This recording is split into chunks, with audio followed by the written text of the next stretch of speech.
Now, when I first started working as an archaeologist, there were still old farmers working 100-acre farms with a single farm-all tractor right next to 1,000-acre fields owned by the Jolly Green Giant Corporation.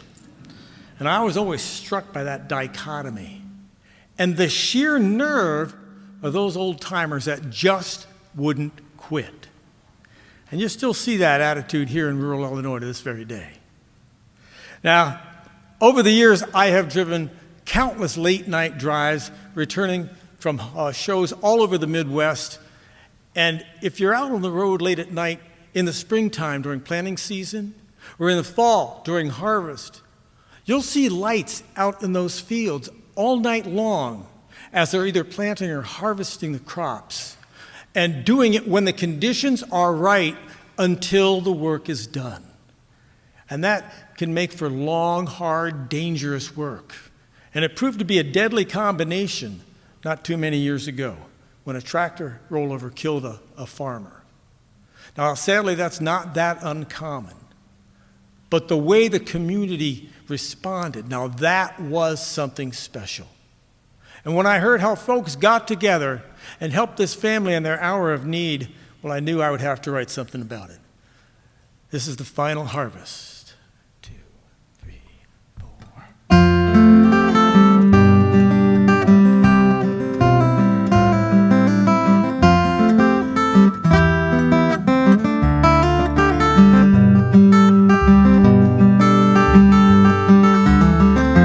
The early streaks of dawn were touching the horizon.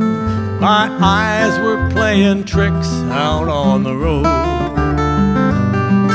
So I pulled into the cafe just this side of Morris for a cup of strong black coffee, tired to the bone. Staring down the steam rising from my cup and saucer, I was trying to clear my ears of that highway sound, when a man in faded coveralls and well-worn leather work boots came in and took a stool a few seats down. The waitress brought him coffee. He ordered up the special. She asked, "What brings you out in this autumn blow?" And he said, "You know Gerald Steffes, the old man killed here late last summer?" She sat down, her pad and pencil. She said, "I don't think so." Well, he was just like any one of us, an ordinary farmer. He was a common man with a heart and a calloused hand. And he hoped to live just long enough to pay off all his mortgage and then to reap one final harvest from his land. He wanted one final harvest where no banker held his paper. He used to say that was his heart's desire. Just one final harvest where the land he worked was his alone. And then he'd quit that farming business, he'd sell his tractors and retire.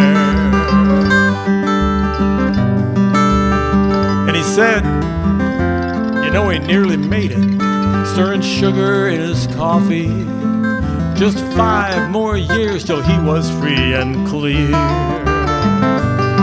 When that darn old John Deere tractor rolled and crushed him here last August, left his wife and family helpless at the worst time of the year.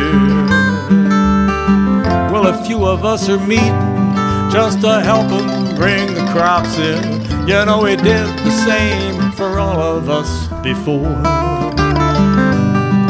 Then he finished up his coffee, slowly rose and paid his ticket. He left a quarter tip, headed towards the door. You got it done.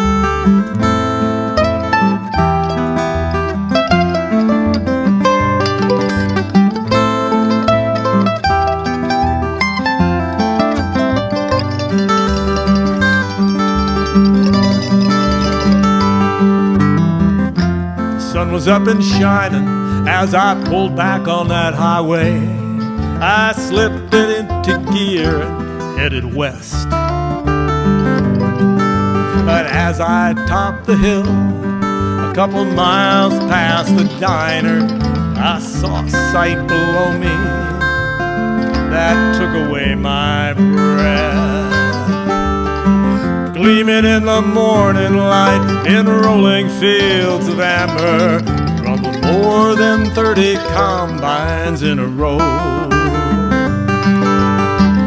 Crawling across the cornfields like a swarm of hungry locusts, blowing silage all around like it was snow. There were grain trucks overflowing, bound for Morris and Manuka. There were pickups parked a mile along the ditch.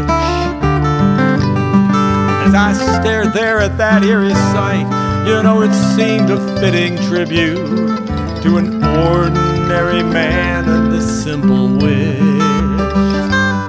He wanted one final harvest where no banker held his paper.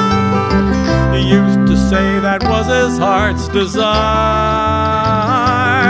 Just one final harvest where the land he worked was his alone. And then he quit that farming business, he'd sell his tractors and retire.